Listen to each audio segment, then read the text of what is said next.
Lockup से अब निकल के टाइग्रेस बाहर आ चुकी हो और काफ़ी रोर मतलब मचाया हुआ है, तो क्या कहना चाहेंगी? I am very happy to meet you. मैं आपको भी बहुत दिनों महीनों सालों के बाद मिल रही हूँ and I am so happy that you are doing well as a woman. I love powerful women but I am very very happy कि आप लोग मुझसे आज बात कर रहे हैं and I am talking to all of you because मुझे लग रहा कि शायद आप लोग सोच रहे हैं कि मैं बहुत डिसअपॉइंटेड हूँ या ऐसा है। ऐसा कुछ नहीं है। आई am a human being. I needed a space out time because Sangram ji and everybody was little disappointed, but then I'm back talking to all of you. Ki thank you for watching me for 70 days. It was a lovely experience. मतलब इतने दिनों तक sunlight से दूर रहना पायल के लिए तो सबसे बहुत बड़ी बात है। बहुत।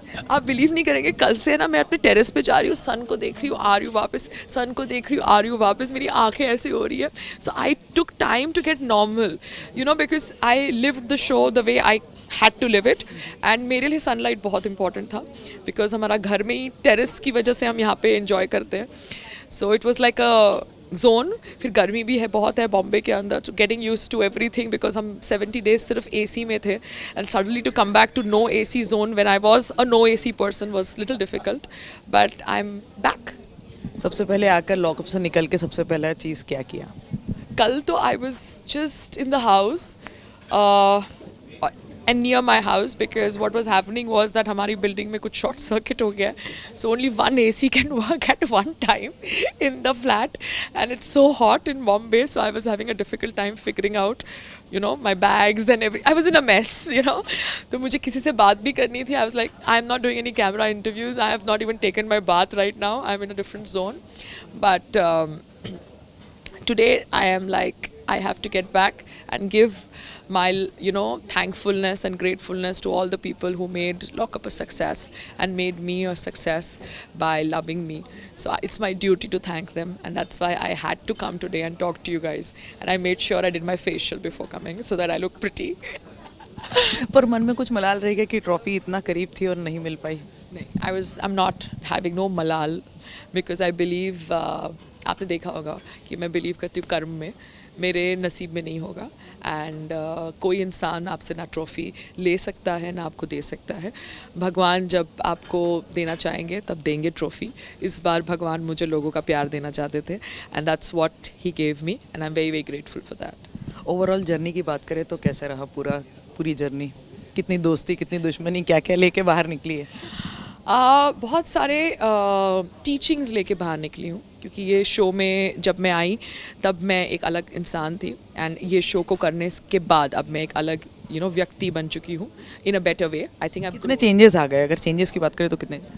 चेंजेस ये आ गए कि I am much more grateful for lot of things that I take for granted from my family to basic things like sunlight and air and grass and beach but I am also very very glad कि मैं इस point of my life में फिर से समझ गई हूँ कि इमोशनल इन्वेस्टमेंट्स करनी चाहिए, नहीं करनी चाहिए, हो जाती है तो कैसे स्नैप आउट करना चाहिए, हेल्दी आर्ग्यूमेंट्स को कैसे पर्सनल नहीं होने देना चाहिए बिकॉज आप सबको पता है मैं हेल्दी आर्ग्यूमेंट्स करती हूँ चाहे पॉलिटिकल टॉपिक्स हो या कुछ एनीथिंग हो बट उन हेल्दी आर्ग्यूमेंट्स में से पर्सनल टच कैसे निकालना ये मैंने भी सीखा है बिकॉज पहले कभी मैं भी बहुत पर्सनल होती थी because sometimes you become like that in an argument. तो हेल्दी आर्ग्यूमेंट्स करना सीख गई।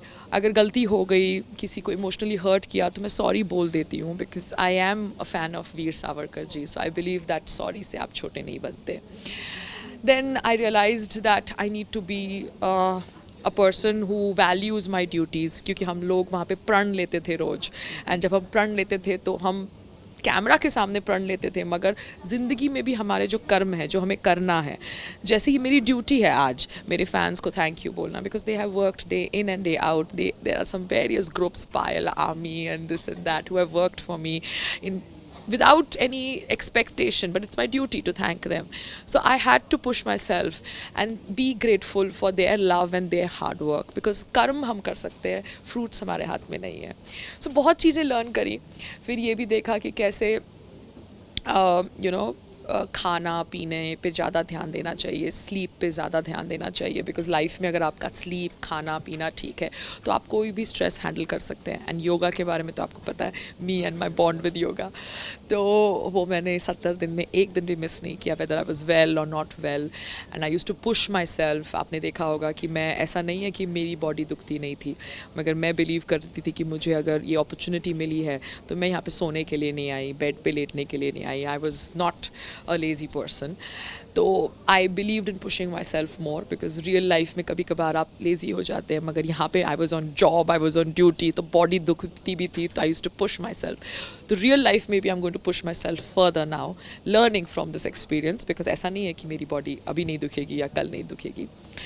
And then what else, yes, हमको रूल्स फॉलो करने चाहिए लाइफ में. जैसे हमने कोविड में देखा कि कैसे हमको मास्क पहनने का रूल बोला गया, बहुत सारे लोग ये रूल को फॉलो नहीं करे, जिसकी वजह से दे हैड टू सफ़र.